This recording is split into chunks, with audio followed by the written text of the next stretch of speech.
चलो बात चलो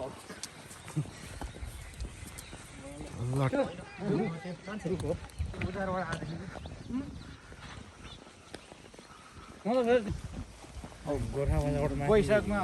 जेठमा मन्दिरको आस्तो पो मजा लाग्छ मलाई आएको 9:30 बजे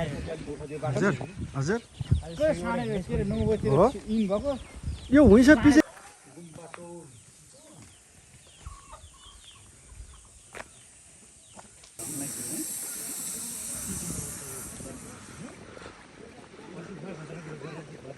अब हाम्रो चाहिँ भनेको गढीमाई पुग्ने त्यो गढीमाईको नाम के अरे उपरदन गढी चाहिँ जाने हाम्रो लक्ष्य छ हेरौँ निकै टाढा त टाढै छ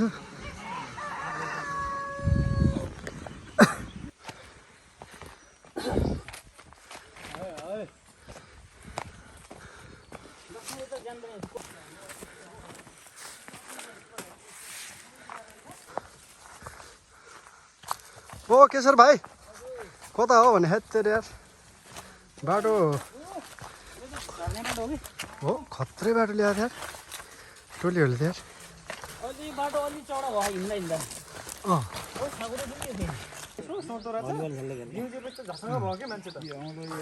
मुटकी पाल्न सकिरहेको अहिले चाहिँ हामी बिच बाटोमा पानीको माथि चाहिँ रमाइलो माथि गएपछि मजा भिडियोहरूलाई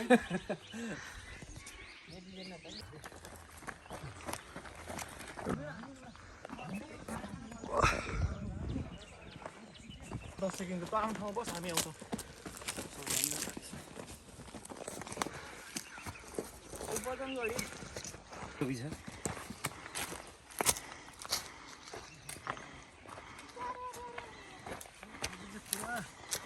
हो हाम्रो होइन त भाइ सर हाई हेलो बाटो भनेको जहाँबाट पनि हुनुपर्छ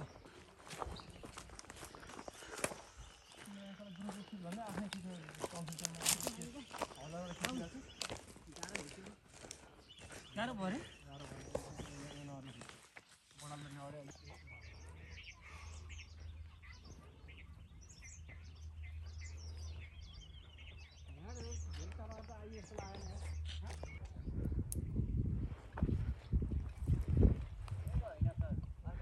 अझै होला माथि पनि पानी हुन्छ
तातो पानी हुन्छ ल तातो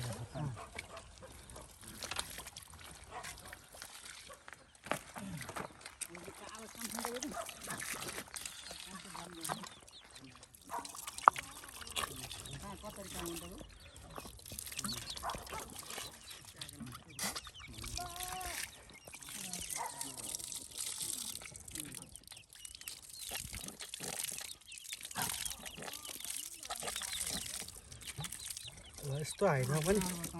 यस्तो मिठो पानी पाइँदो रहेछ यो ठाउँमा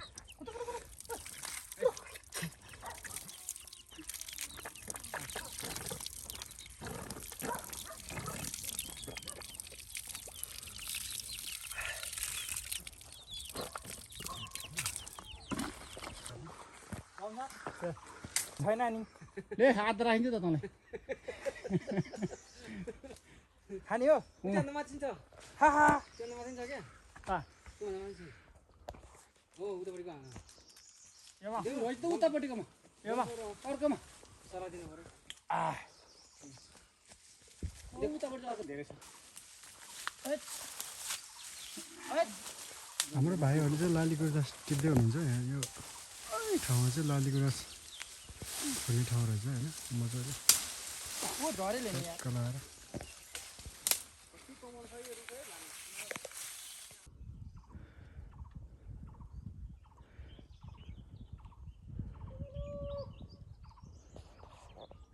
लाली गुराँस लालीगुराँस दामी रहेछ ल उतापट्टि अर्को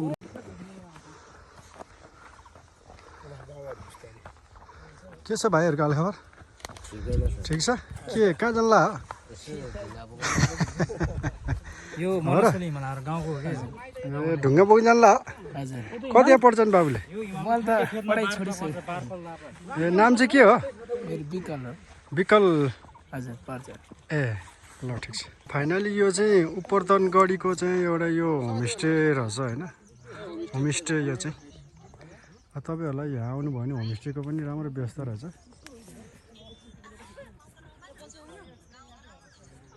हिमाल पनि एकदम मिठो देखिँदैछ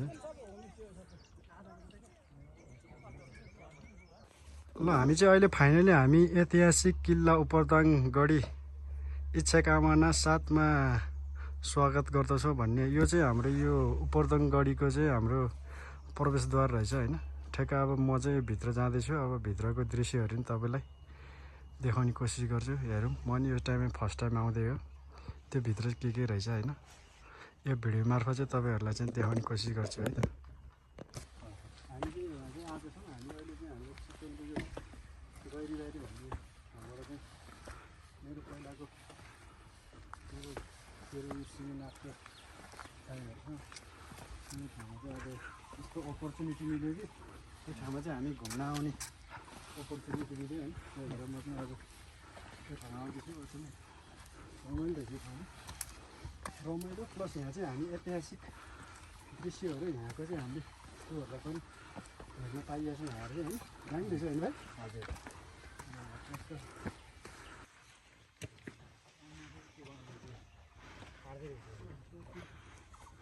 भित्र मान्छे पनि देखाउँदो रहेछ सर यो इस्लामको मन्दिर चाहिँ भत्काएर हुँदै थियो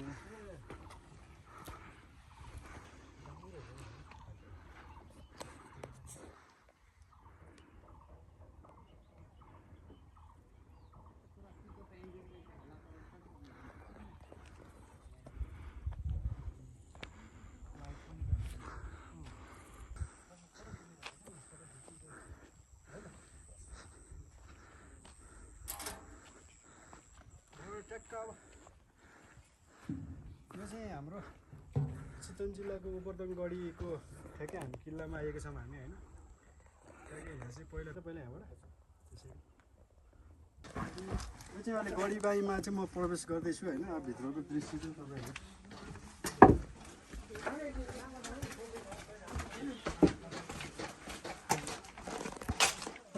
यहाँ चाहिँ अहिले हाम्रो निर्माण कार्य हुँदो रहेछ होइन यहाँ चाहिँ एउटा चाहिँ भनौँ न अब एउटा दरबार जस्तो दरबारै बनाउनु लाग्नु भएको छ निर्माण कार्य चाहिँ गर्नु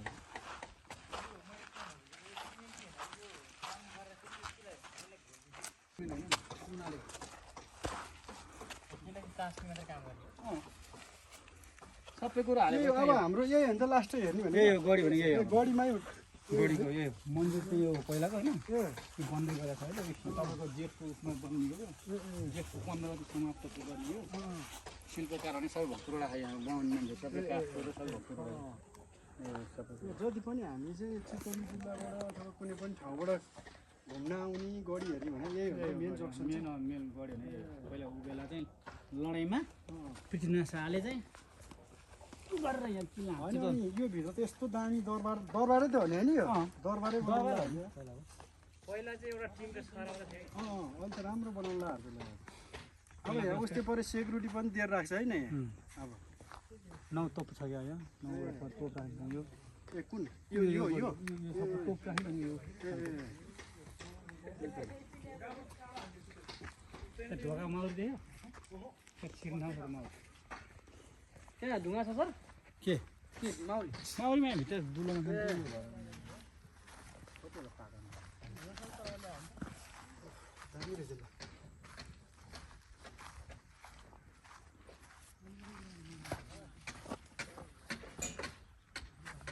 ओहो यहाँ त सुन्तला नि यार फेरि यार यो चाहिँ हाम्रो अब त्यही भएर मैले भनेको क्या जिन्दगीमा एउटा राम्रो काम चाहिँ पृथ्वीमा जन्म लिइसकेपछि एउटा राम्रो काम चाहिँ के अरे गरेर मर्नुपर्छ अरे भन्ने कुरो चाहिँ योबाट नि प्रमाणित हुन्छ क्या अब त्यो बेलामा चाहिँ इतिहासमा यस्तो राम्रो गर्यो होइन अब हामी कतिौँ पुस्ताको मान्छेले ओहो यस्तो गरेको थियो अरे यस्तो गरेर रहेछ भनेर हामी हेर्न पायो नि त होइन यो अनि त्यो हाम्रो पल्टरमा चाहिँ डिफेन्स बसा जस्तो त्यो बनाएको अब्स्टिकल हो के भन्नु यहाँ माथि आउनु सक्ने बनाएको यो ढुङ्गा सिस्टमहरू त्यही त नि हाम्रो पल्टनमा यहाँ त पानी हुन्छ खै फोहोर हालेर अहिले पनि यहाँ यस्तो भयो ढुङ्गाहरू नि कहाँबाट लिएर आयो है यत्रो ढुङ्गा कसरी बोकेर ल्यायो होला कि मान्छे उहाँबाट आउँदाखेरि यहाँ चढ्दाखेरि त के भयो यहाँको मान्छेले त जे पनि गर्नु यहाँ तोप्दाखेरि तोप होइन तर यसो सम्झिँदा नि कस्तो लाग्ने है ओहो कसरी गरे कस्तो लाग्ने त्यो बेला रसगढीमा र सिन्धुलीगढीको त्यहाँ त तिम्रो त्यहाँ एकदम ऊहरू बनाएर राखेको छ नि तोपसोप छैन त्यहाँ त्यो त आर्मीले सेक्युरिटी पनि दिन्छ सिन्धुलीगढीमा गोर्खा जिल्ला नि छ त्यो लिगलिकोटमा यस्तै छ प्रत्येक जिल्ला कोटमा छ होइन गोर्खाबाट त स्टार्टिङ भएको चाहिँ म चाहिँ चितवनमा चाहिँ हाम्रो यो शक्तिखोर प्यारेकको साथीहरूसँग चाहिँ यो ठाउँमा घुम्नमा आउने एउटा अपर्च्युनिटी मिल्यो होइन हाम्रो जमसापको कमानमा चाहिँ आउने एउटा मेरो एउटा अपर्च्युनिटी मिल्यो त्यही भएर मैले यो ठाउँमा चाहिँ आज घुम्न आइरहेको छु होइन अब यो दरबारै हो पहिला यहाँ चाहिँ अब पहिला एउटा टिनको छाप्रोको चाहिँ एउटा भनौँ न एउटा घर जस्तो बनाएर राखेको रहेछ तर अहिले चाहिँ राम्रो निर्माणकै रूपमा चाहिँ एउटा दरबारकै जस्तो गर्नु लगाएर चाहिँ बट्टाबट काम सुरु भइरहेछ हाम्रो सिंहनाथ बटालियनको कमान्डो भाइहरू सबै युवाहरू सब फ्रेस सबको लगभग सबै 10 वर्षभन्दा मुनिकै भाइहरू यिनीहरू सब फ्रेस मान्छे अराठेको छ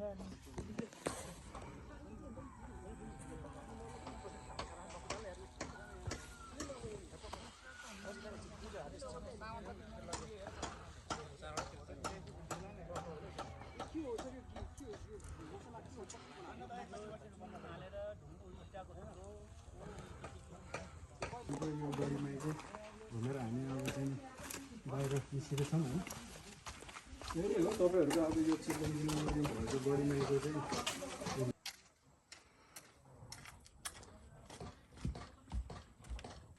जस गढीमाई चाहिँ रमाइलो रहेछ है हजुर